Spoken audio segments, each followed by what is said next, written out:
आप अपने होठों से नहीं, आप हृदय से बोल रहे हैं, इसलिए भगवती आपका कल्याण करें। जो जोर से बोलते हैं उनका भी कल्याण, जो मन से बोल रहे हैं उनका भी कल्याण। तो महाराज कह रहे हैं शौनकादिक ऋषि सूत जी महाराज से, हम इसको भागवत को पीने का ही प्रयास करेंगे महाराज, अपने हृदय में उतारने का प्रयास करेंगे। परंतु बताओ इस देवी भागवत में कितने कोशबंध हैं, कितने इसमें अध्याय हैं, कितने इसमें मंत्र हैं, ये हमें बताओ। तो सूत जी महाराज कह रहे हैं इसमें 12 स्कंद हैं, 318 अध्याय हैं, 18,000 इसमें मंत्र हैं। इनके द्वारा ये श्रीमद् देवी भागवत महापुराण बना है। और महाराज केवल मंत्र पढ़ने से कुछ नहीं होता, इनको मथना पड़ेगा, इनको मथना पड़ेगा। अब जैसे माताएं होती हैं, यदि आपको घी बनाना है घर में तो कितने सारे प्रयास करने पड़ते हैं। पहले दूध निकालना पड़ेगा, दूध को गर्म करना पड़ेगा, फिर उस दूध में थोड़ी सी दही डालनी पड़ेगी जिससे वो सारी दही बनेगी, फिर उस दही को मथना पड़ेगा। आजकल तो बिजली से काम हो गए सारे, पहले तो हाथ से ही हमारी माताएं निकालती थी। तो उस दही को मथना पड़ेगा, जब मथी जाएगी तो माखन निकलेगा, फिर उस माखन को गर्म करना पड़ेगा, तब जाकर के घी निकलेगा। उसी प्रकार से सूत जी महाराज कह रहे हैं, हे शौनकादिक ऋषियों, आपको इस कथा को केवल पढ़ना नहीं है, आपको इस कथा को मथना है। जैसे दूध को मथने के पश्चात घी निकला है, उसी प्रकार से बार बार इसको पढ़ना पड़ेगा। मूढ़ो रसिका भूभावका, बार बार इसको पढ़ो। और जब बार बार पढ़ोगे महाराज, तो बार बार पढ़ने के पश्चात इसमें से तब आपको घी की प्राप्ति होगी, यानी कि आपको ज्ञान की प्राप्ति होगी। कई बार हो जाता है एक मंत्र के ना बहुत सारे अर्थ होते हैं, ये हमारी संस्कृत है ही ऐसी, एक बिंदी भैया इधर से उधर हो जाए तो पूरे अर्थ का अनर्थ हो जाता है। इसलिए कह रहे हैं सूत जी महाराज, इसको तुम्हें बार बार पढ़ना पड़ेगा शौनकादिक ऋषियों, और पढ़ नहीं सकते तो बार बार श्रवण करना है, बार बार इसको सुनना है। श्लोकार्थम श्लोकपादम वा नित्यम भवति तत्र। सूत जी महाराज कह रहे हैं शौनकादिक ऋषियों, इसे पढ़ने के साथ साथ यदि चाहते हो जीवन में मां की कृपा बनी रहे तो श्लोकार्थम श्लोकपादम वा, एक श्लोक घर में रोज पढ़ना चाहिए।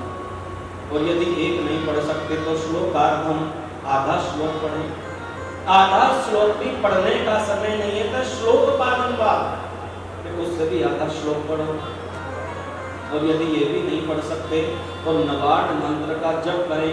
नवार्ण मंत्र नहीं पढ़ सकते तो भगवती के एकाक्षरी मंत्र का जप करें। एकाक्षरी मंत्र होता है केवल एक, इसको एकाक्षरी मंत्र करें। तो महाराज कम से कम हम सबके पास में इतना तो समय है ही, हम लोग एक श्लोक पढ़ सकते हैं। ये आधा श्लोक का पाठ भाग ये तो उनके लिए जिनके पास समय नहीं है, परंतु हम सब लोग अपने घर में बैठ करके माँ की आराधना करें। और सूत जी महाराज कह रहे हैं एक मंत्र ऐसा है उसका प्रत्येक दिन पाठ करना चाहिए। हो सकता हो आप सबके याद भी हो, सर्वा बाधा विनिर्मुक्तो धनधान्ये सुतान्वितः मनुष्यो मत्प्रसादेन भविष्यति न संशय। कह रहे सर्वा बाधा विनिर्मुक्तो, सारी बाधाओं को हरण करने वाला, धन धान्य सुतान्वित, धन धान्य को देने वाला। मनुष्यो मत प्रसादेन, जो प्रसाद चाहिए वही मिलेगा। भविष्यति न संशय, भविष्य में कोई डर नहीं हो सकता। और भी बहुत सारे अर्थ हैं इस मंत्र के, परंतु कह रहे सूत जी महाराज कम से कम इस मंत्र का प्रत्येक दिन जप अवश्य करना चाहिए। इस मंत्र से दूर नहीं जाना चाहिए। आपको जीवन में जो चाहिएगा वो यही मंत्र दे देगा। परंतु इसके साथ साथ एक श्लोक तो करें, और एक श्लोक से आपको कुछ होने वाला नहीं। सूत जी तो कह रहे हैं एक श्लोक, परंतु हम कह रहे हैं श्रीमद् देवी भागवत का कम से कम एक अध्याय का पाठ रोज करें। एक एक अध्याय का पाठ रोज करें। 318 अध्याय 318 दिन में पूर्ण हो जाएगी भागवत। तो अपने ग्रंथों से दूर नहीं भागना है, अपने ग्रंथों को हमें पढ़ना है, अपने ग्रंथों का अनुसरण करना है। जो ग्रंथों का अनुसरण महाराज नहीं करते फिर उनका कुछ भी होने वाला नहीं, ये संसार भी आपका नहीं रहेगा। क्योंकि फिर मन में भटकाव हो गए थे, ग्रंथों को नहीं पढ़ा तो मन में भटकाव आएगा, और मन में भटकाव आएगा तो महाराज कोई भी आपका बेवकूफ बना के चला जाएगा, फिर आपका कोई कुछ समझेगा नहीं। इसलिए अपने आप ही इन ग्रंथों को पढ़ना शुरू करें। जय माता दी बोलना पड़ेगा, जरा जोर से बोलना पड़ेगा। तो हमारा शौनक जी कह रहे हैं ये व्यास जी एक ही होते हैं कि अलग अलग होते हैं? व्यास जी महाराज एक होते हैं कि अलग अलग होते हैं जो कथा सुनाते हैं? तो कह रहे हैं सूत जी महाराज के व्यास जी भी अलग अलग होते हैं। अभी कौन सा कलयुग चल रहा है? मैंने कल बताया था आपको 28वां। हाँ, माता जी के लिए सुंदर ताली लगाओ। कथा ध्यान से सुननी चाहिए, हाँ तभी पता चलता है। तो प्रत्येक कलयुग चल रहा है महाराज और इसमें 28वें व्यास हैं। मैंने कल भी बताया था इंद्र एक पदवी का नाम है, जैसे प्रधानमंत्री एक पदवी का नाम है। अभी जो इंद्र की पदवी पर विराजमान है वो राजा बलि हैं, जिनके यहाँ भगवान राम मानने गए थे। तो व्यास जी की प्रत्येक कलयुग में अलग अलग होते हैं, अलग अलग व्यास अलग अलग कथा सुनाते हैं। ये जो व्यास है ना, ये भी पदवी का नाम है महाराज। और इस समय जो व्यास है वो है कृष्ण द्वैपायन। कृष्ण द्वैपायन पराशर जी के पुत्र हैं, वही कथा सुना रहे हैं। जय माता दी बोलना पड़ेगा। तो अलग अलग मनवंतर के अलग अलग हमारे व्यास जी हैं। कलयुग में अभी वही बैठे हैं, 28वें व्यास हैं। इससे पहले 27 व्यास आकर के जा चुके हैं। उसी प्रकार से जब आप कथा सुनते हो तो इस बार हम सुना रहे हैं। अगले आने वाले 10, 20, 30 दिन में, अगले महीने आपको और व्यास मिलेंगे। उसी प्रकार से शास्त्रों में भी व्यास की गणना अलग अलग है, एक व्यास नहीं है। तत्पश्चात कहते हैं नारद जी एक बार व्यास जी से मिले। सूत जी महाराज शौनकादिक ऋषियों से कह रहे हैं, एक बार की बात है कि व्यास जी महाराज बैठे थे चिंतित मुद्रा में थे और सोच रहे थे क्या करना चाहिए, क्या करें। और उसी समय महाराज नारद जी वहां आ गए और नारद जी प्रश्न कर रहे हैं कि हमें बताइए सुखदेव जी का जन्म कैसे हुआ। पिताजी से दूसरे व्यास जी के पुत्र हैं। उधर सूत जी महाराज से शौनकादिक ऋषि कह रहे हैं कि सुखदेव जी का जन्म कैसे हुआ, हम उस कथा को सुनना चाहते हैं। परंतु उस कथा से पूर्व भी बहुत सारी कथाएं सुना रहे हैं शौनक ऋषि और कह रहे हैं कि देखो एक समय की बात है, व्यास जी महाराज ने मन ही मन चिंतन किया हमारे यहाँ पुत्र होना चाहिए, परंतु पुत्र हो कैसे, और मैं ऐसा पुत्र चाहता हूं जो किसी के गर्भ में नहीं आए, ऐसा पुत्र मेरे यहाँ होना चाहिए। नारद जी के सामने बैठे। नारद जी ने कहा महाराज उसके लिए तो आप भगवती की आराधना करो। आप भगवती की आराधना करेंगे तो आपको वहीं से समुचित उत्तर मिलेगा, और समुचित उत्तर मिलेगा तो महाराज फिर आप उसी प्रकार से प्रयोग करना। सुखदेव जी महाराज के विषय में भी कई ग्रंथों में अलग अलग कथाएं आती हैं, परंतु देवी भागवत में अरणी मंथन के द्वारा सुखदेव जी जन्म लेते हैं और इसमें एक अप्सरा भी आती है तो व्यास जी के ऊपर कलंक भी लग जाता है। जय माता दी बोलना पड़ेगा, जरा जोर से बोलना पड़ेगा, एक बार और बोलना पड़ेगा। जब तक आपकी आवाज नहीं आती ना मुझे आनंद नहीं आता। इसलिए आप जय माता दी बोलते हैं तो माता आकर के सीधे मेरे कंठ में बैठ और आप सबके हृदय में विराजमान है। तो व्यास जी महाराज माँ की आराधना करने लग गए और माँ की आराधना करते हुए व्यास जी महाराज को 1000 वर्ष निकल गए। 1000 वर्ष तक बैठे हुए। माता ऐसे प्रकट नहीं होती है, धूपबत्ती दिखाई तो वो भी प्रकट सामने आती है। आपका भाव देखती है, यदि भाव अच्छा है तो फिर धूपबत्ती की कोई आवश्यकता नहीं। आपके भाव में प्रधानता है तो फल चढ़ाने की कोई आवश्यकता नहीं। मेन आपका भाव है, भाव अच्छा है तो मैया आपके सामने है। आपने सबरी की कथा सुनी होगी, झाड़ू मारी तो भगवान जी सामने आ गए, साफ सफाई करते करते भगवान आ रहे हैं। विदुर जी के घर भगवान चले गए तो छिलके खा रहे। बताइए, हम भगवान के लिए इतने सारे पकवान बनाते हैं तो महाराज नहीं आते, वहां छिलके खाने जा रहे हैं। ये क्या है? आपका भाव है। इसलिए व्यास जी महाराज बड़े सुंदर भाव के साथ में माँ की आराधना करने लग गए। मुझे कैसे भी हो पुत्र प्राप्ति होनी चाहिए। और ये पुत्र प्राप्ति के लिए पक्षी को देख रहे थे व्यास जी महाराज, जहां से भाव उनके मन में आया पुत्र होना चाहिए। एक पक्षी और पक्षिणी को देख रहे थे, दोनों घोंसले में बैठे थे और इन्होंने एक संतान को जन्म दिया, छोटा सा उनका बच्चा। और देख करके उस बच्चे को जन्म दोनों पक्षी उड़ गए और थोड़ी देर बाद आए भोजन लेकर के अपनी चोंच में और उस भोजन को अपने बच्चे को करा रहे। तो व्यास जी महाराज सोच में इतना ये अपने प्रभु से प्रेम करते हैं, इतना अपने बच्चों से प्रेम करते हैं। और महाराज ये इंसान यदि ऐसे हो जाए तो कितना आनंद आता है। व्यास जी महाराज सोच रहे, जबकि इसका जो पक्षिणी का बच्चा है ये पक्षियों को कुछ भी नहीं देगा, नहीं इनकी सेवा करेगा, जब बड़ा हो जाएगा तो उड़ जाएगा, कहाँ रहेगा कुछ पता नहीं चलेगा। परंतु इंसान के साथ में इंसान का संबंध वर्षों तक चलता है, और ये कितनी सेवा कर रहे हैं फिर भी ये बालक उड़ जाएगा। और हम इंसानों की यहाँ भी संतान होनी चाहिए, व्यास जी सोच रहे हैं, फिर बुढ़ापा आएगा तो हमारी सेवा करेगा। पर ध्यान देना, बुढ़ापे में वही बालक सेवा करता है जिसको आपने बचपन में सेवा भाव सिखाया हो। यदि सेवा भाव नहीं सिखाया तो फिर वो आपकी सेवा नहीं कर सकता। तो व्यास जी महाराज माँ जगदम्बा की आराधना करने को बैठ गए और माँ की आराधना कर रहे हैं, परंतु माँ प्रकट नहीं हो रही। मैया ये जीवन हमारा आपके चरणों में है, दीन दुखियों का गुजारा आपके। मैया हमारा आपके चरणों में है, मैया ये जीवन हमारा आपके चरणों में है, दीन दुखियों का गुजारा आपके चरणों में है, दीन दुखियों का गुजारा आपके चरणों में है। आपसे काली की सेवा करते हुए लगे।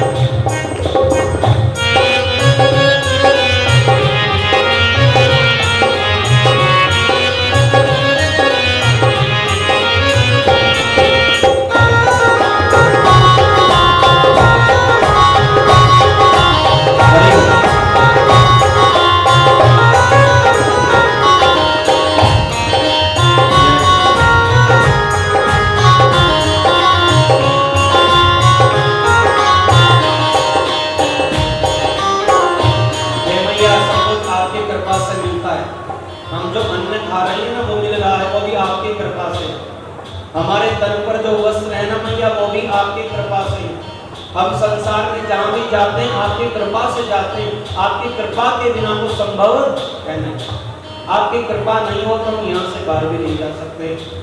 आपकी रहमत से मिलती इज्जत की दो रोटियां, आपकी रहमत से मिलती इज्जत की दो रोटियां, हम गरीबों का गुजारा, हम गरीबों का गुजारा आपके चरणों में है, हम गरीबों का गुजारा आपके चरणों में है।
ये पत्नी, ये बच्चे, ये कुटुंबी, रिश्तेदार, किसी का कुछ पता नहीं कब साथ दे। क्योंकि जहाँ पर सब जाते हैं वहाँ पर व्यक्ति अकेला ही जाता है। शमशान में व्यक्ति अकेला जाता है, कोई साथ जाता नहीं। वहां से हमारी यात्रा अकेली प्रारंभ होती है, सब के सब बीच से वापिस आ जाते हैं। मुझे इस मुकद्दर का कोई भरोसा नहीं। क्या मुकद्दर का भरोसा, साथ दे या ना भी दे। क्या मुकद्दर का भरोसा, साथ दे या ना भी दे। क्या मुकद्दर का भरोसा, साथ दे या ना भी दे। क्या मुकद्दर का भरोसा, साथ दे या ना भी दे। मेरी किस्मत का सितारा, मेरी किस्मत का सितारा आपके चरणों में है। मेरी किस्मत का सितारा आपके चरणों में है। मैया ये जीवन हमारा आपके चरणों में है। मैया ये जीवन हमारा आपके चरणों में है।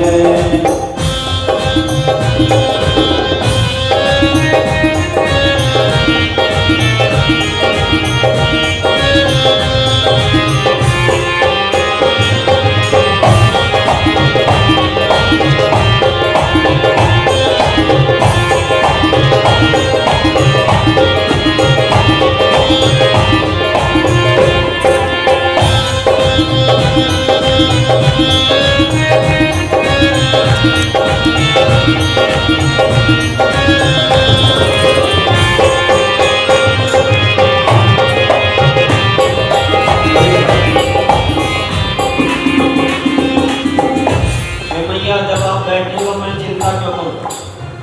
मैंने चिंता करने के लिए आपको छोड़ा है और मैं चिंतन करने आया हूं। मुझे चिंतन करना है मैया, और मेरे घर की, मेरे परिवार की चिंता आप करें। जब मैंने आपको माँ कहा, जब मैंने आपको मैया कहा, तो मेरी सारी जिम्मेदारी मैया आपके ऊपर होगी।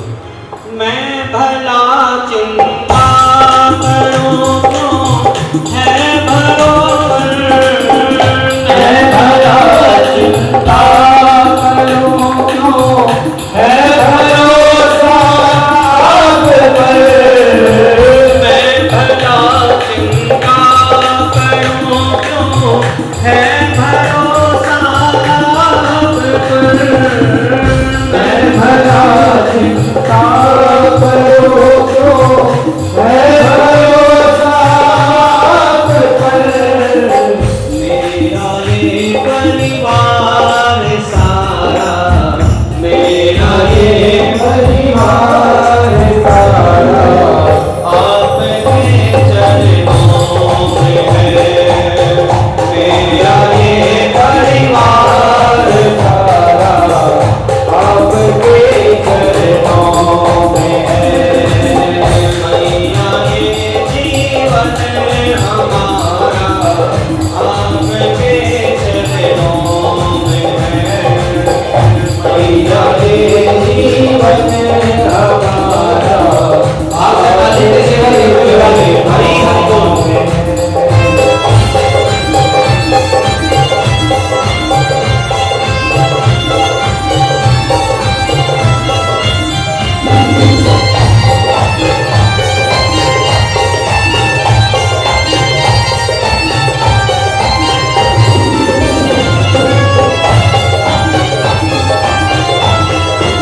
भिखारी बैठे भैया, मैंने तो देखा है गाड़ी वाले भी तेरे दर पे मांगने आते हैं, रिक्शा वाला भी तेरे दर पे मांगने आता है, हवाई जहाज चलाने वाला भी तेरे दर पे मांगने आता है, किसान भी तेरे दर पे मांगता है। तो जब सारे की सारी दुनिया ही तेरे दर पे मांगने आती है भैया, तो संसार से क्या मांगू, मैं भी तेरे दर पे जाऊंगा। ये जहां तो है भिखारी, उसके दर पे मांग ले। ये जहां तो है भिखारी, उसके दर पे मांग ले। स्वर्ग और मुक्ति का द्वारा, स्वर्ग और मुक्ति का द्वारा आपके चरणों में है। स्वर्ग और मुक्ति का द्वारा आपके चरणों में है। मैया ये जीवन हमारा आपके चरणों में है। मैया ये जीवन हमारा आपके चरणों में है। मैया ये जीवन हमारा आपके चरणों में है। मैया ये जीवन हमारा आपके चरणों में है। जोर से बोलो हे माता दी, सारे बोलो हे माता दी, आवाज उठाई हे माता दी, आवाज उठाई हे माता दी, जोर लगा लो हे माता दी, जोर लगा लो हे माता दी। आगे वाले हे माता दी, आगे वाले हे माता दी, पीछे वाले हे माता दी, पीछे वाले हे माता दी। बड़े से बोले हे माता दी, बड़े बोले हे माता दी, बड़े बोले हे माता दी, बड़े बोले हे माता दी, हे माता दी, हे माता दी, हे माता दी, हे माता दी, हे माता दी, हे माता दी, हे माता दी, हे माता दी। जय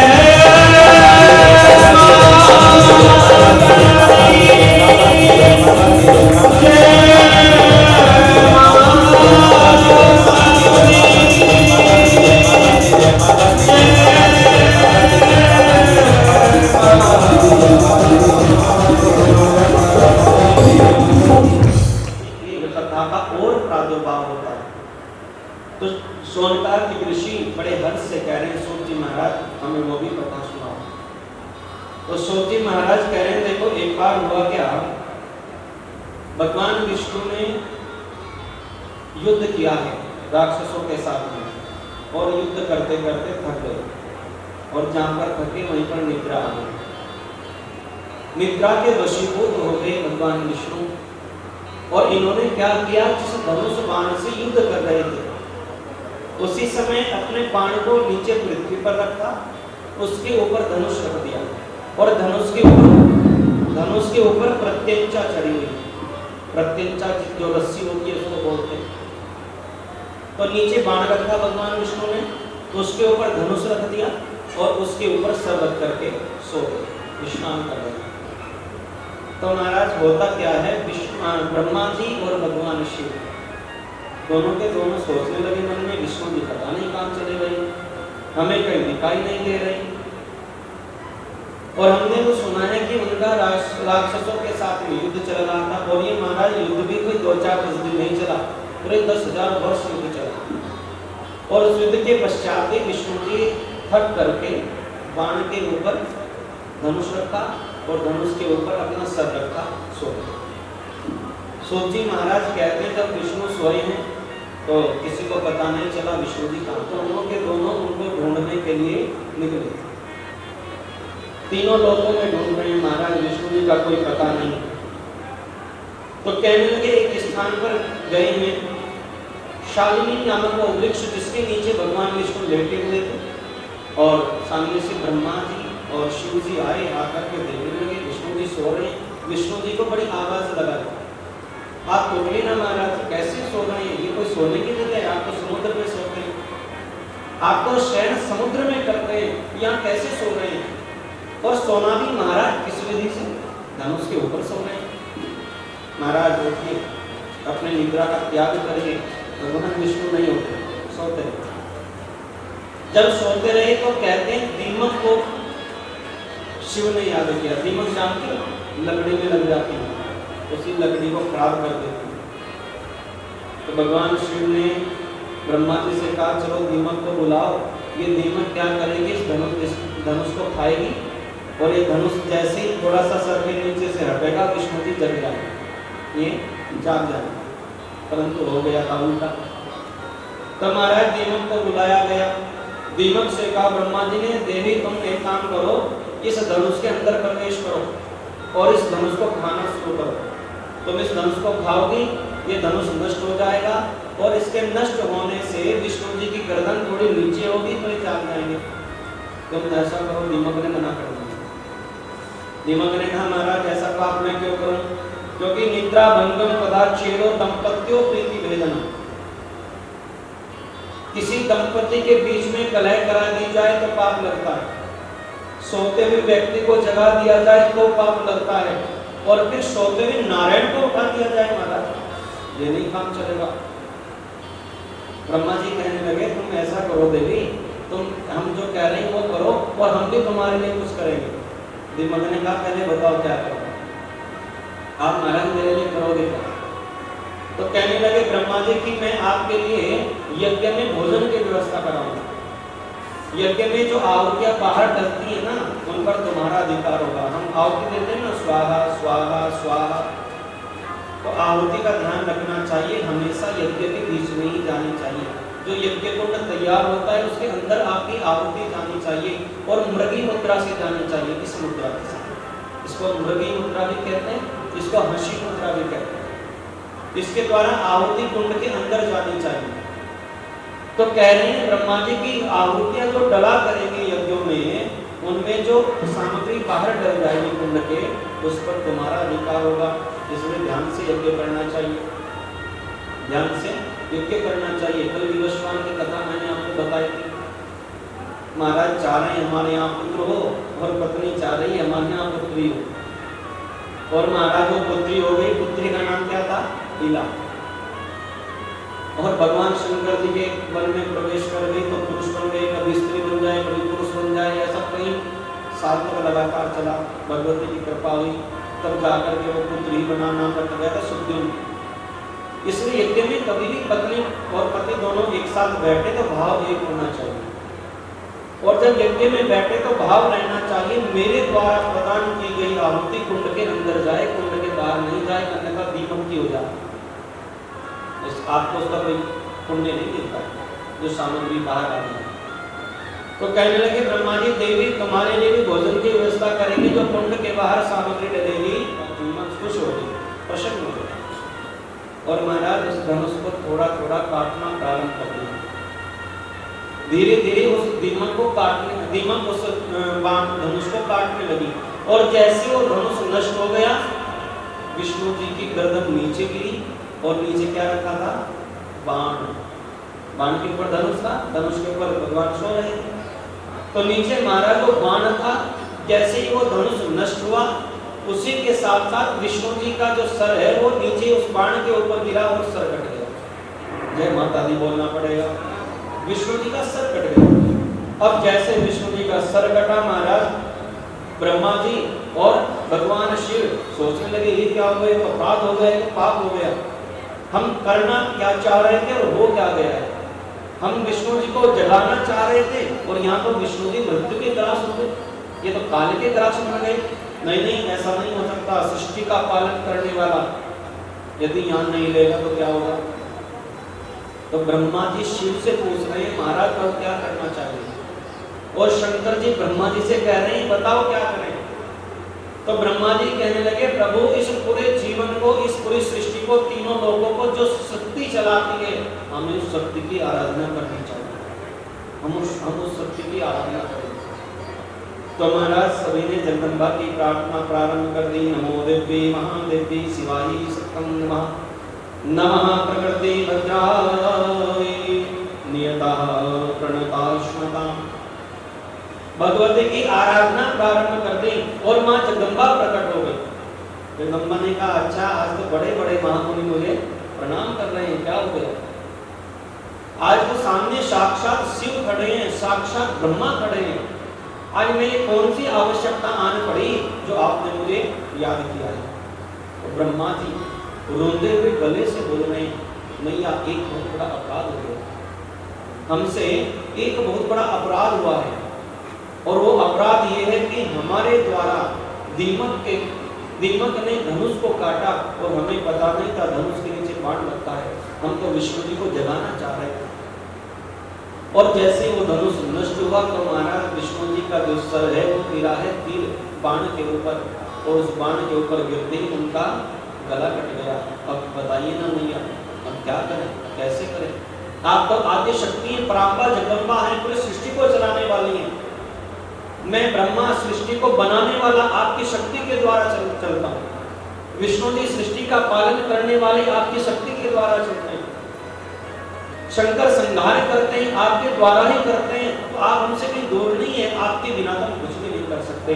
अब जरा बताओ इस सर का क्या करें, विष्णु जी का क्या करें, अब कैसे ये जीवित होंगे? जगदम्बा हंस रही है, मैया कह रही है देखो ये सब कुछ मेरी लीला के द्वारा होगा। विष्णु जी का सर कट गया, ये भी मेरी लीला के माध्यम से है, क्योंकि मेरा एक सेवक है जिसका नाम है हयग्रीव, और महाराज वो जो मेरा सेवक है ना, वो उसको मैंने वरदान दिया है। और वरदान क्या दिया है कि जो उसके जैसा होगा वही उसको मारेगा, जो उसके जैसा होगा वही उसको मारेगा। सकल सुलभ उसी से मिलनी चाहिए। और इसलिए महाराज तुम ऐसा करो, विश्वकर्मा जी को बुलाओ, बोलो विश्वकर्मा भगवान की। अच्छा विश्वकर्मा जी की जयंती हो रही है, आप जानते हो आज विश्वकर्मा जयंती, ये जो पूरे भवन बनाए जाते हैं कलयुग में, ये भी विश्वकर्मा जी के द्वारा ही बनते हैं। द्वारिका का निर्माण हो चाहे लंका का निर्माण हो, सब कुछ विश्वकर्मा जी के द्वारा ही बनता है। और वही विश्वकर्मा जी की आज जयंती है, उनका प्राकट्य दिवस है। बोलो विश्वकर्मा भगवान की। इतनी बड़ी छत के नीचे बैठे ना तो विश्वकर्मा जी के द्वारा ही बैठे। थोड़ी सी बजरी कम हो जाए, रेत कम हो जाए तो नीचे आ जाएगा महाराज, जय माता दी बोलना पड़ेगा। मैया ने कहा तुम ऐसा करो, विश्वकर्मा जी को बुलाओ, और विश्वकर्मा जी एक घोड़े का सर लेकर के आएंगे, और वो घोड़े का सर विष्णु जी के धड़ के ऊपर लगाना है, और फिर ये महाराज हयग्रीव का वध करेंगे। इसलिए लीला हुई। तुम व्यर्थ में चिंता मत करो, तुम्हें चिंता कोई करनी नहीं है। उधर ब्रह्मा जी सोच रहे हैं अब महाराज विश्वकर्मा जी को बुलाना पड़ेगा, विश्वकर्मा जी को याद करेंगे।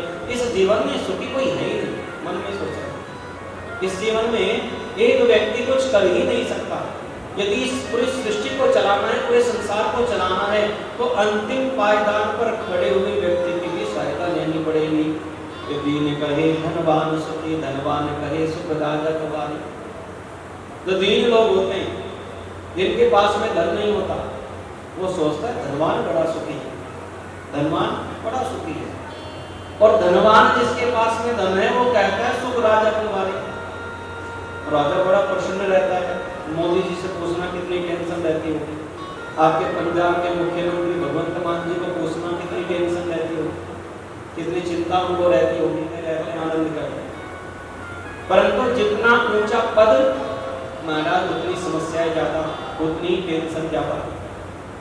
तो दीन कहे धनवान सुखी, धनवान कहे सुख राजा को भारी, और राजा कहे महाराज सुखी। तो उसके ऊपर कहें राष्ट्रपति जी हमारे, राजा कहे महाराज सुखी, और महाराज कहे शुभ इंद्र को भारी। महाराज सोचते रहे इंद्र बड़ा प्रसन्न रहता होगा, इंद्र से बड़ा कोई है ही नहीं। और इंद्र कहे चतुरानन को सुख, इंद्र कह रहे चतुरानन को सुख। चतुरानन मैंने ब्रह्मा जी, ब्रह्मा जी बड़े खुशी रहते होंगे। ब्रह्मा जी की देखो आज क्या क्या कर रहे हैं। ब्रह्मा जी के जीवन में भी शांति नहीं है। तो इंद्र कहे चतुरानन को सुख, और चतुरानन क्या कह रहे सुख विष्णु को भारी। और तुलसीदास विचार करें हरि भजन बिना सब जीव भारी।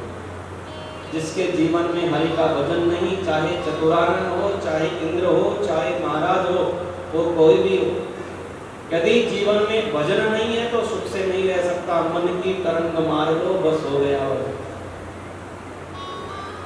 ये मन में जो तरंगे उठती है ना, हमें घूमने जाना है, पिक्चर हो जाना है, फिल्म देख करके आएंगे, कोई नाचने वाला आ रहा है उसको नाच देखने जाएंगे, बाहर जाएंगे मुंबई, वहां उनको देख के आएंगे जो हमारी संस्कृति को बिगाड़ते हैं।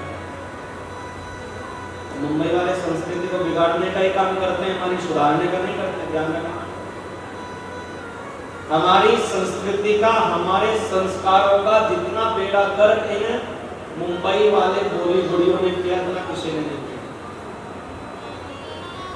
पता नहीं कैसे कैसे भी देखा आपने, 4-5 महीने पहले की घटना है, मां काली को सिगरेट पीते हुए दिखा रहे। ऐसी ऐसी फिल्में आती हैं, भैया पूछिए मत हमारे देवताओं के साथ क्या क्या खिलवाड़ नहीं होती। हमारे देवताओं के ऊपर पिक्चरें बनाते हैं और उनसे करोड़ों रुपए कमाते हैं। करोड़ों रुपए देने वाले कौन हैं? हम और आप लोग जाकर के उनकी फिल्में देखते हैं। किसी एक भी कलाकार ने हमारे सनातन को अच्छा दिखाया, ये बहुत बड़ा षड्यंत्र है हमारे सनातन के खिलाफ। किसी और धर्म के विषय में जाकर के कुछ कह दो तो देख लो दिन भर में क्या हो जाएगा, परंतु हम लोग शांत मुद्रा में रहते हैं। हम लड़ाई झगड़ा करना नहीं चाहते, क्योंकि हमें मंत्र भी आधे अधूरे रटे रटाए पढ़ाए। अहिंसा परमो धर्म है, आधा मंत्र पढ़ा दिया और बस छुट्टी हो गई, हम तो अहिंसा वाले हो गए, हम अहिंसावादी हो गए। और पूरा मंत्र है अहिंसा परमो धर्म है, धर्म हिंसा नहीं बचे। अपने धर्म के लिए की गई हिंसा अहिंसा ही कहलाती है, वो हिंसा नहीं होती। इतना बड़ा महाभारत का युद्ध हो गया, परंतु वो हिंसा बिल्कुल नहीं, वो अहिंसा ही थी, क्योंकि अधर्म को दूर करने के लिए हिंसा करनी पड़ती है। भगवान चाहते तो 1 मिनट में सबका सर्वनाश कर देते, परंतु नहीं। भगवान बताना चाह रहे हैं जब धर्म और अधर्म का युद्ध होता है, अधर्मी कोई भी हो, चाहे अपना गुरु हो, चाहे अपने बाबा हो, चाहे अपने चाचा हो, चाहे चाचा के बेटे हो, अधर्म जो कर रहा है उसका विनाश करो। अर्जुन से भगवान गीता में कहा, अर्जुन ने कहा था ना जब युद्ध के बीच में उनका रथ खड़ा कर दिया, महाराज ये तो मेरे पिता में खड़े, इनको कैसे मारूं? ये हमारे सारे भाई खड़े हैं, जितने भी कौरव हैं 100 के 100 हमारे भाई हैं, इनको कैसे मारूं? सामने गुरु द्रोणाचार्य खड़े हैं, कैसे मारूं? महाराज कृपाचार्य खड़े हैं, कैसे मारूं? भगवान कह रहे हैं सारे के सारे अधर्मी हैं, और अर्जुन किसी भी अधर्मी को नहीं छोड़ना, वो चाहे कोई भी हो। तो महाराज अधर्म के रास्ते हमें सिखाया गया अहिंसा परमो धर्म है, जबकि हमारे सारे देवता हमें सिखा रहे हैं कि अपने साथ में अस्त्र शस्त्र रखो, अपने प्राणों की रक्षा के लिए शस्त्र रखना चाहिए। हमारे सरदार भाई लोग होते हैं ना, देखो शस्त्र रखते हैं अपने साथ। हमारी मां जगदम्बा के हाथ में तलवार है, हनुमान जी गदा लेकर के खड़े, भगवान शिव त्रिशूल लेकर के खड़े, भगवान विष्णु चक्र सुदर्शन लेकर के खड़े। तो महाराज बताइए कौन सा देवता बिना शस्त्र के है? इसलिए अपनी प्राण रक्षा के लिए, अपने धर्म की रक्षा के लिए अस्त्र शस्त्र होने चाहिए। जेब में अपने 1.5 लाख का मोबाइल तो रखते हैं, परंतु शस्त्र हम रखते नहीं, हम उनसे दूर हो गए। और ये जो पंजाब की भूमि है महाराज, वास्तव में इसका जितना वर्णन किया जाए उतना कम है। पंजाब की भूमि ने कितने वीरों को जन्म दिया है, और आज से नहीं, जब से मुगलों का शासन आया, अंग्रेजों का शासन आया महाराज, ये तो भूमि ऐसी पवित्र पुण्य है। तो आप कहाँ भूल गए अस्त्र शस्त्र हाथ में रखने, कैसे भूल गए? तो महाराज ब्रह्मा जी सोच रहे थे, जगदम्बा के सामने खड़े थे और मन में सोच रहे हैं अब हमें घोड़े का मुख विष्णु जी के ऊपर लगाना पड़ेगा, और उसके लिए किनको बुलाना पड़ेगा? अभी मैंने बताया था विश्वकर्मा जी को। तो विश्वकर्मा जी को ब्रह्मा जी कह रहे हैं कि आप महाराज ऐसा करें, एक घोड़े का मुख लेकर के आए और उसका निर्माण आप विष्णु जी के धड़ के ऊपर करें। तो विश्वकर्मा जी बड़े प्रसन्न होते हैं, लेकर के आए और घोड़े का जो मुख है वो विष्णु जी के धड़ के ऊपर लगाया गया और विष्णु जी अचेत अवस्था से चेतन अवस्था में आ गए। जय माता दी बोलना पड़ेगा, जरा जोर से बोलना पड़ेगा, एक बार और बोलना पड़ेगा। तो महाराज जैसे ही उठे तो मैया को प्रणाम कर रहे हैं कि नमो देवी महामाये सृष्टि स्थित्यकारिणी भक्तानुग्रह चतुरे कामदे मोक्षदे शिवे। हे मैया रानी, सब कुछ आपने, पृथ्वी जल तेज वायु आकाश पंच महाभूत सब आप हैं। 5 ज्ञानेंद्रियां हैं मैया, वो भी आपके वशुभूत हैं। 5 कर्मेंद्रियां हैं मैया, वो भी आपके वशुभूत हैं। ये शक्ति, ये सब कुछ आपके अंदर व्याप्त है और आप आदेश करिए मुझे क्या करना है। तो मैया कह रही है, मेरा एक भक्त है जिसने मेरी आराधना की, उसने मेरे से वर मांगा था कि मैं कभी किसी से नहीं मांगू, मेरा कभी कोई वध नहीं कर पाए, और मैंने उसको ये वर देने से मना कर दिया। तब उसने कहा कि फिर मुझे एक वर और ये दे दो कि मैं अपने ही जैसे व्यक्ति से करूं, मुझे और कोई मार नहीं पाए। तो मैं आपसे कहती हूँ विष्णु जी, आपका मुंह बिल्कुल हयग्रीव जैसा हो गया और आप ऐसा करें, उसके साथ जाएं, जाकर के युद्ध करें और आप उसको मार दें। तो प्रभु का बड़ा सुंदर युद्ध हयग्रीव के साथ होता है और हयग्रीव के साथ युद्ध करते करते प्रभु उसका मस्तक काटते हैं। ये राक्षस सारे के सारे ऐसे ही होते हैं, पहले वर मांगते हैं और फिर भगवान को ढूंढना पड़ता है कि इनकी मृत्यु कैसे। ऐसे ऐसे वर दे देते हैं भगवान कि फिर अपने आप ही सोचना पड़ता है। एक हयग्रीव को मारने के लिए भगवान विष्णु जी को अपना शीश कटाना पड़ गया। वैसे तो किसी की हिम्मत होती नहीं भगवान का सर काटने की, परंतु लीला ऐसी रची गई कि उसका पाप भी किसी को न लगे और इस प्रकार से हयग्रीव का वध हो गया। जगदम्बे मैया की जय। तत्पश्चात कहते हैं शौनकादिक ऋषि सूत जी महाराज से, हे सूत जी महाराज, हमने सुना है जब ये पृथ्वी नहीं थी उस समय 2 असुरों ने जन्म लिया था, और वो जो 2 असुर थे महाराज, उन्होंने वरदान प्राप्त किया था और वरदान ये था कि हम पृथ्वी पर मरे, और पृथ्वी उस समय थी और ये वरदान उनको मिल भी गया। एक बार हुआ क्या, इन राक्षसों की जो उत्पत्ति हुई है, भगवान नारायण शेष शैया पर सो रहे, उनको निद्रा आ गई और जब महाराज सो रहे थे तो उनके कान के मैल से 2 राक्षसों ने जन्म लिया। एक का नाम था मधु और एक का नाम था कैटभ। मधु कैटभ ने भगवान नारायण के कान से जन्म लिया और ये मधु कैटभ जल के अंदर भी रह लेते हैं, जल के ऊपर भी रह लेते हैं, उस समय पृथ्वी कहीं भी नहीं। तो महाराज जहाँ इनका मन होता है ये वहीं चले जाते हैं। एक दिन हुआ क्या, ब्रह्मा जी के पास चले गए। ब्रह्मलोक में जैसे गए तो ब्रह्मा जी से कहने लगे, महाराज हम आपसे युद्ध करना चाहते हैं, हमें हमारे मन में इच्छा है आपसे युद्ध करने की। ब्रह्मा जी ने कहा, भैया मैं बूढ़ा आदमी, मैं आपसे क्या युद्ध करूंगा, मैं नहीं युद्ध कर सकता हूँ, मैंने युद्ध करना सीखा ही नहीं है। तो मधु कैटभ ने ब्रह्मा जी के ऊपर आक्रमण कर दिया और ब्रह्मा जी वहां से दौड़ पड़े। जय माता दी बोलना पड़ेगा। ब्रह्मा जी वहां से दौड़ पड़े और दौड़े दौड़े क्षीर सागर में चले और क्षीर सागर में जाकर के विष्णु जी के सामने खड़े हो गए। कहने लगे, महाराज अक्षमा करता हूँ, आप शयन मुद्रा में अभी हैं, परंतु मेरी रक्षा करिए, मेरे पीछे पीछे मधु कैटभ आ रहे हैं, आप मेरे प्राणों की रक्षा करें, आप मुझे बचाएं महाराज। और ये दोनों आपके ही द्वारा उत्पन्न किए हुए असुर हैं, इसलिए आप ऐसा करें, उन दोनों का वध करें। कहने लगे विष्णु जी, भैया वध करने के लिए तो मुझे बड़े प्रयोग करने पड़ेंगे, अभी उनका वध नहीं कर सकता, उनको वरदान ही ऐसा मिला है। तो आप ऐसा करें, चिंतित मत होइए, आप मेरे ही पास रहें। और जैसे महाराज इतना कहा तो ब्रह्मा जी के पास भी मधु कैटभ मिला और मधु कैटभ कहने लगे ब्रह्मा जी से, कहाँ चले आए हो महाराज, यहाँ नारायण की शरण में, ये तो स्वयं सोते रहते हैं, तुम्हें क्या बचाएंगे, ये अपने आप सोते रहते हैं, तुम्हें नहीं बचा सकते, और तुम्हें हमारे साथ में युद्ध करना ही पड़ेगा। और महाराज इतना कहा था तो नारायण ब्रह्मा की ओर से युद्ध करने मधुकैटभ के साथ में 1 2 दिन 4 दिन 5 दिन युद्ध नहीं चला, 5000 वर्ष युद्ध चला। पहले समय में ना युद्ध के नियम होते थे। नियम क्या थे कि दिन में युद्ध होगा, रात्रि में विश्राम करेंगे। आजकल तो रात्रि में युद्ध शुरू हो जाते हैं, आजकल तो कोई नियम है नहीं। उधर देखो यूक्रेन का युद्ध चल रहा है, 1 1.5 साल हो गया, चलते ही जा रहा है।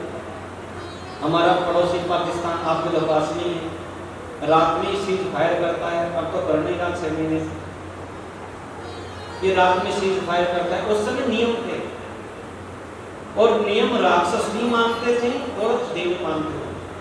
जो नियम युद्ध का बन गया उसको राक्षस हो चाहे अधर्मी हो सबको मानना पड़ता था। जब युद्ध चल रहा था महाभारत का, तो जो नियम थे वो सबके लिए सर्वमान्य थे। सूर्यास्त हो गया तो युद्ध बंद हो जाएगा, और उसके बाद कौरव पांडवों से मिलते थे, पांडव कौरवों से मिलते थे। कौरव भी गुरु द्रोणाचार्य के चरण स्पर्श करते थे, पांडव भी करते थे।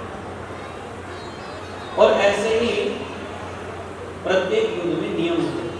आजकल कोई नियम नहीं रहा, जिसका जब मन किया महाराज शुरू हो, जय माता दी बोलना पड़ेगा, जरा जोर से बोलना पड़ेगा।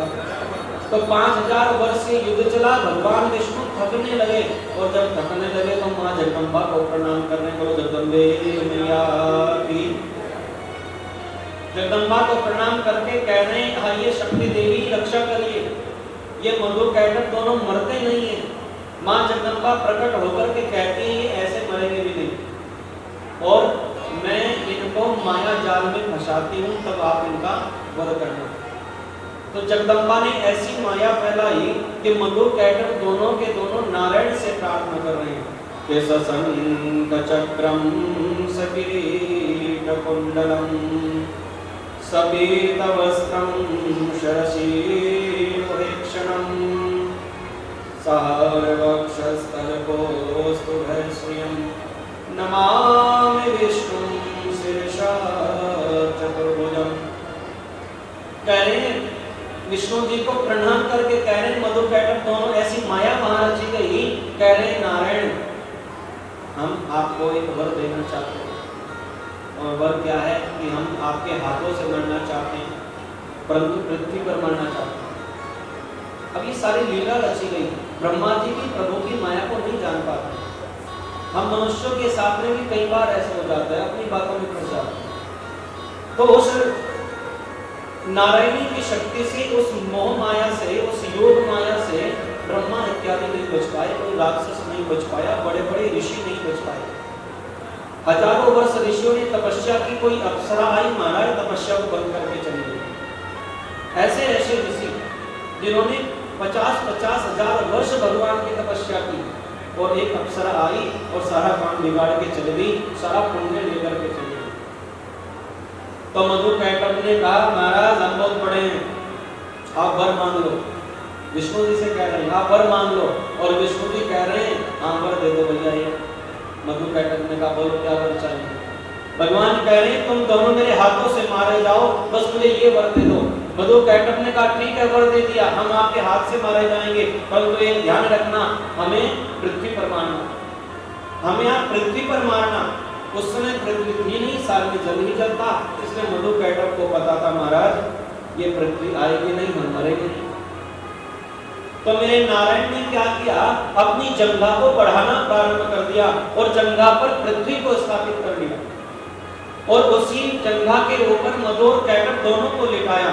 मधुकैटभ ने देखा प्रभु की जंघा बड़ी हो रही है, तो मधुकैटभ ने भी भैया विशाल रूप धारण कर दिया, पृथ्वी से भी बड़े हो गए, भगवान की जंघा से बड़े हो गए, और मेरे नारायण ने उनसे बड़ी जंघा अपनी बनाई, और पूरा विशाल पृथ्वी का रूप धारण करके उन दोनों दैत्यों को वध किया है। बोलो जगदम्बे मैया की, बोलो नारायण भगवान की जय। मेरा आपकी कृपा से सब काम हो रहा है, करती हो मेरी मैया ठाकुरनी करती है शेरवाली, मेरा नाम हो रहा है, मेरा आपकी कृपा से सब काम हो रहा है, मेरा आपकी कृपा से सब काम हो रहा है, मेरा आपकी कृपा से सब काम हो रहा है, मेरा आपकी कृपा से सब काम हो रहा है। करती हो मेरी मैया, मेरा नाम हो रहा है, ओ मेरी मैया मेरा नाम हो रहा है, मेरा आपकी कृपा से सब काम हो रहा है, मेरा आपकी कृपा से सब काम हो रहा है।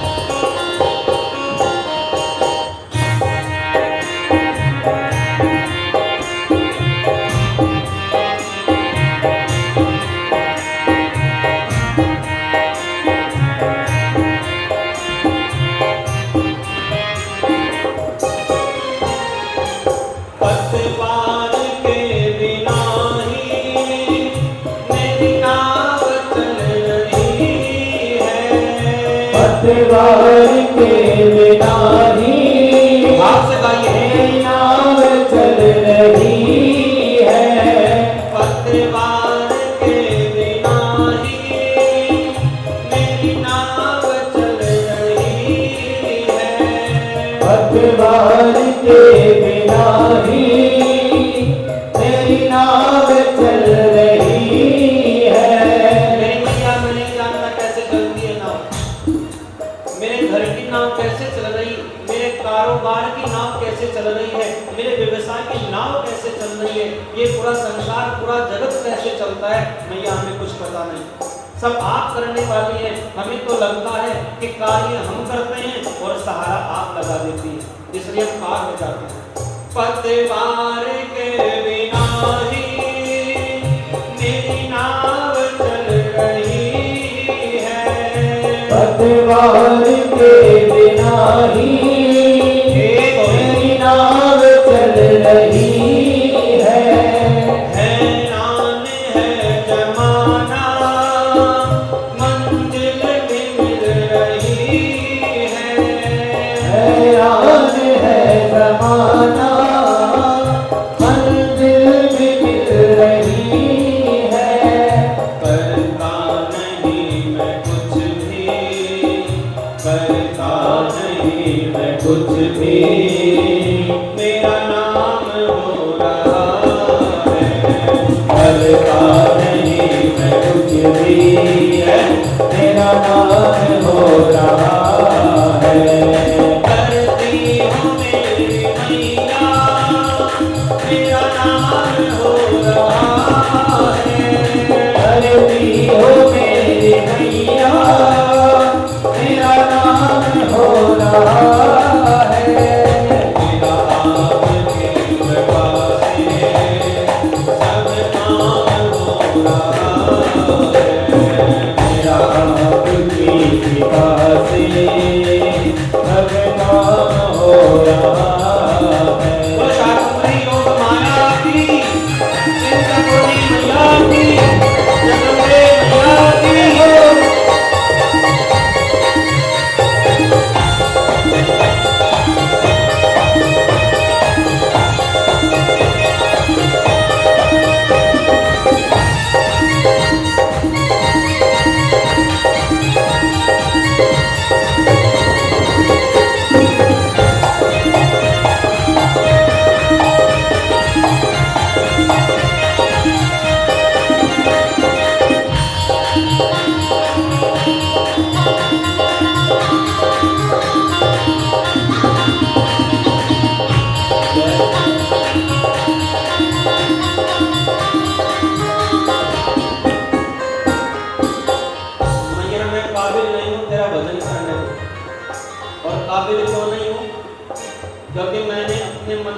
बिठा रखा है, मन में क्रोध बिठा रखा है, मन में लोभ बिठाया है, अपने अंदर अहंकार को बिठाया है, इसलिए मैं काबिल कैसे हो जाऊं?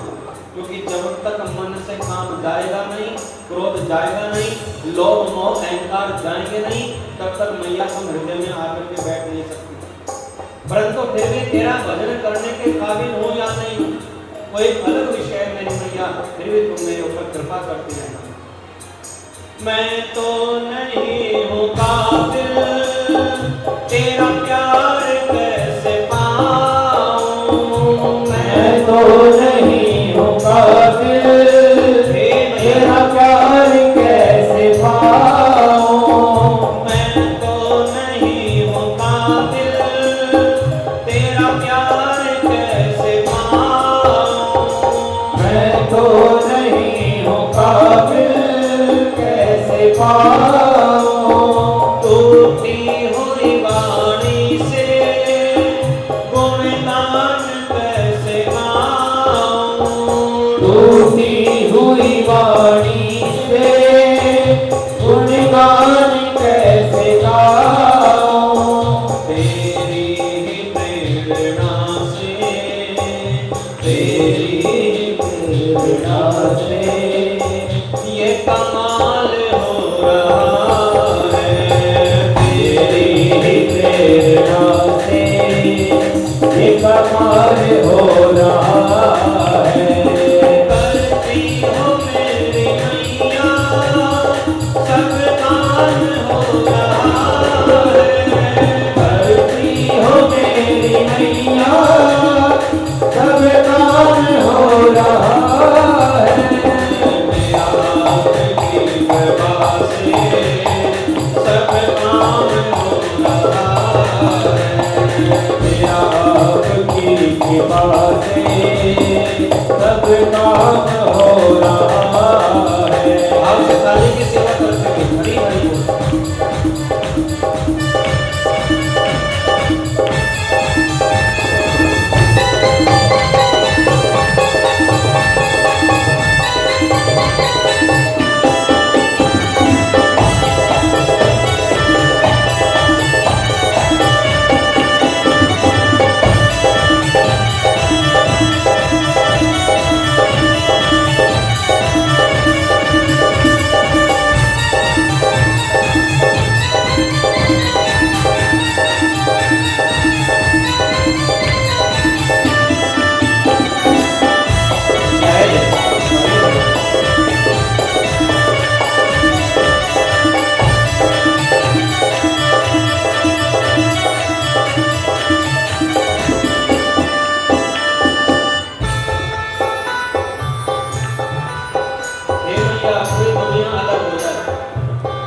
पूरा संसार अलग हो जाए, मुझे छोड़ करके चला जाए, मुझे कोई चिंता नहीं। ये पूरा संसार भाग जाए, मुझे कोई समस्या नहीं। परंतु मेरी मैया बस तुम छोड़ करके मत जाना। तेरे द्वार पर बैठे यदि तुम्हारा साथ मिल गया तो हम समझो मुझे पूरे संसार का साथ मिल गया। तुम साथ हो जो मेरे, किस चीज की कमी है? तुम साथ हो जो मेरे, किस चीज की कमी है? तुम साथ हो जो मेरे, किस चीज की कमी है? तुम साथ हो जो मेरे, किस चीज की कमी है? किसी और चीज की अब दरकार भी नहीं है, किसी और चीज की अब दरकार भी नहीं है। तेरी दया से दासम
कृपा से सब काम हो रहा है।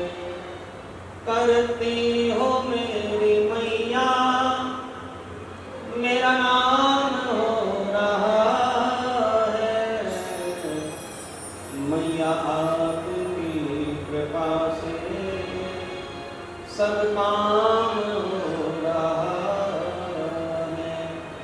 तो जैसे ही महाराज मधु कैटभ का वध हुआ, सारे के सारे देवता आए और देवताओं ने आकर के भगवान विष्णु के ऊपर पुष्प वर्षा की और सारे के सारे देवता मधु कैटभ के भय से मुक्त हो गए, क्योंकि मधु कैटभ दोनों के दोनों ऐसे थे महाराज, किसी के साथ भी युद्ध करना प्रारंभ कर देते, जिसको चाहा उसी को उसके पद से भगा दिया। ऐसा मधु कैटभ का प्रभाव था और इस प्रभाव से ब्रह्मा जी भी नहीं बच पाए। ब्रह्मा जी